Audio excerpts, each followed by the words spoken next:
ఇంతకాలం betting యాప్లని promote చేసిన వాళ్ళంతా ఇప్పుడు సర్దుకోవాల్సిన టైం వచ్చింది. వరుసగా కేసులు ఫైల్ అవుతున్నాయి. డబ్బులు వస్తున్నాయి కదా అని ఏది పడితే అది చేస్తామంటే కుదరదంటున్నారు పోలీసులు. ఇప్పటికే 11 మందిపై కేసులు ఫైల్ అయ్యాయి. ఈ లిస్టులో మరికొంతమంది ఉండే అవకాశం ఉంది. కేసులు పెడుతున్నారు అని తెలియగానే ఒక్కొక్కరుగా క్షమాపణలు చెప్తూ వీడియోలు పోస్ట్ చేస్తున్నారు. కానీ ఇంతకాలం తమ అత్యాశతో, తెలివి తక్కువతనంతో వేలాది మందిని తప్పుదారి పట్టించాము అనే విషయాన్ని మర్చిపోతున్నారు. ఒక్కరు ఇద్దరు కాదు, ఇలాంటి సోషల్ మీడియా ఇన్ఫ్లుయెన్సర్లు, యూట్యూబర్లు వందల్లో ఉంటారని తెలుస్తోంది. ఇప్పటికైతే ఓ 11 మందిపై కేసులు ఫైల్ అయ్యాయి. బెట్టింగ్ యాప్లను ప్రమోట్ చేస్తున్న పలువురు సోషల్ మీడియా ఇన్ఫ్లుయెన్సర్లు, టీవీ నటులపై కేసులు నమోదయ్యాయి. ఈ జాబితాలో ఇమ్రాన్ ఖాన్, హర్ష సాయి, టెస్టీ తేజ, కిరణ్ గౌడ్, విష్ణుప్రియ, యాంకర్ శ్యామల, రీతు చౌదరి, బండారు శేషాయని, సుప్రీత, సుధీర్, అజయ్, సన్నీ యాదవ్, సందీప్ వీళ్ళందరిపై పంజాగుట్ట పోలీసులు కేసు ఫైల్ చేశారు. బెట్టింగ్ యాప్ అంశంపై కొద్ది రోజులుగా పెద్ద ఎత్తున చర్చ జరుగుతోంది. ఐపీఎస్ అధికారి సజ్జనార్ దీనిపై ట్విట్టర్లో వరుస పోస్టులు పెడుతూ వస్తున్నారు. లోకల్ బాయ్ నాని, బయ్యా, సన్నీ యాదవ్, హర్షసాయి, ఆ తర్వాత ఈ వరుసలో అనేక మంది పేర్లు వినిపించాయి. ఇప్పుడు వీళ్ళందరిపై కేసులు ఫైల్ అయ్యాయి. అమాయకులు వందల కోట్లు నష్టపోయి చివరకు ప్రాణాలు పోగొట్టుకోవడానికి ఈ బెట్టింగ్ యాప్స్ కారణమవుతున్నాయి. దీనిపై ఇప్పుడు అధికారులు దృష్టి పెట్టారు. ఇలాంటి బెట్టింగ్ యాప్స్ అనేక కుటుంబాలను కూల్చింది. ఎంతోమంది దీనివల్ల ఆత్మహత్యలకు పాల్పడ్డారు.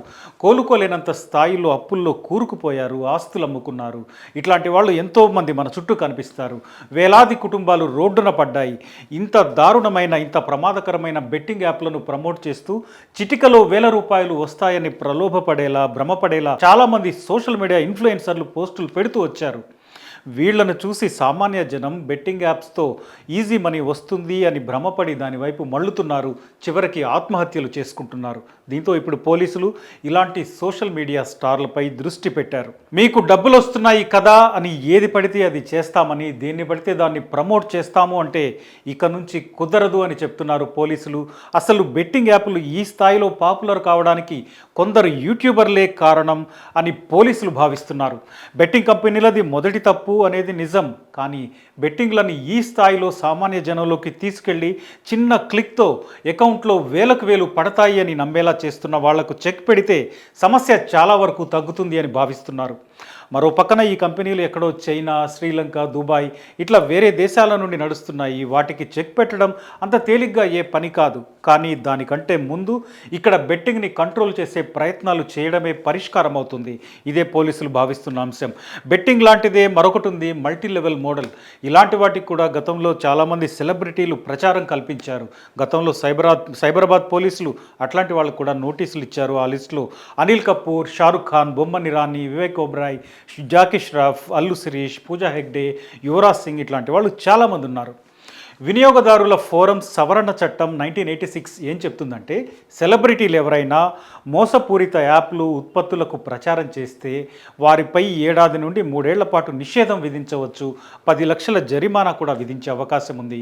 ఒకవేళ చేసిన తప్పే మళ్ళీ చేస్తే జైలు శిక్ష కూడా పడే అవకాశం ఉంటుంది. అంటే సెలబ్రిటీలైనంత మాత్రాన ఏ ఉత్పత్తినైనా ప్రోత్సహించేలా మాట్లాడటం సరికాదు. అలా ప్రమోట్ చేసినప్పుడు ఆ ఉత్పత్తి సరైంది కాదు అని తేలితే దాన్ని ఎండార్స్ చేసిన వాళ్ళపై కేసులు పెట్టే వీలుంటుంది. మన దగ్గర డబ్బులకు కకృతిపడి సెలబ్రిటీలు ముందు వెనక చూడకుండా ప్రమోషన్లు చేస్తుంటారు. వాళ్ళదేముంది, ఆ కాసేపు 2 మాటలు చెప్తారు, డబ్బులు తీసుకొని వెళ్ళిపోతారు. కానీ వాళ్లను ముందు పెట్టి జనాల్ని ఆకర్షించి దోపిడీ చేసే సంస్థలు అనేకం ఉన్నాయి. ఇప్పుడు బెట్టింగ్ యాప్లు ఇలాంటివే. ఇవి వేలాది మంది సామాన్యుల జీవితాలను బుగ్గిపాలు చేస్తున్నాయి.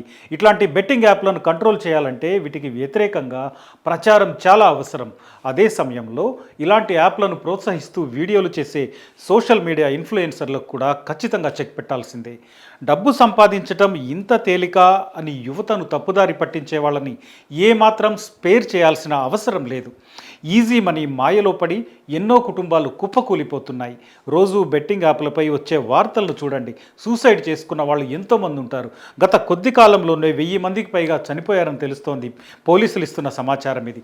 పోలీసులు ఎంత హెచ్చరిస్తున్నా ఇంతకాలం సోషల్ మీడియా ఇన్ఫ్లుయెన్సర్లు లైట్ తీసుకున్నారు. కానీ ఇప్పుడు ఆ పరిస్థితి లేదు. వీటి గురించి చాలా కాలంగా హెచ్చరిస్తూ వస్తున్న సీనియర్ ఐపీఎస్ అధికారి, ఆర్టీసీ ఎండీ సజ్జనార్ బెట్టింగ్ యాప్లను ప్రమోట్ చేసే వాళ్లపై ప్రత్యేక దృష్టి పెట్టారు.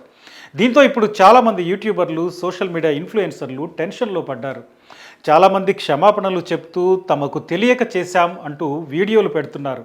ఆల్రెడీ పోస్ట్ చేసిన అంటే బెట్టింగ్ యాప్లను ప్రోత్సహిస్తూ చేసిన వీడియోలను డిలీట్ చేస్తున్నారు. జనాలకు సారీ చెప్తూ ఎవరూ బెట్టింగ్ యాప్ల జోలికి పోవద్దని ఇప్పుడు కొత్తగా సోషల్ మీడియాలో సూక్తులు చెప్తున్నారు. 1-2 అరెస్టులు మొదలు కాగానే అందరిలో టెన్షన్ మొదలైంది. ఎప్పుడు ఎవరిని అరెస్టు చేస్తారో అనే ఆందోళన వాళ్ళలో కనిపిస్తోంది. కొందరైతే అజ్ఞాతంలోకి వెళ్లారు అని చెప్తున్నారు. కానీ అండర్ గ్రౌండ్లో ఎంతకాలం ఉంటారు? బయటకు రాక తప్పదు, కేసులు ఫేస్ చేయక తప్పదు.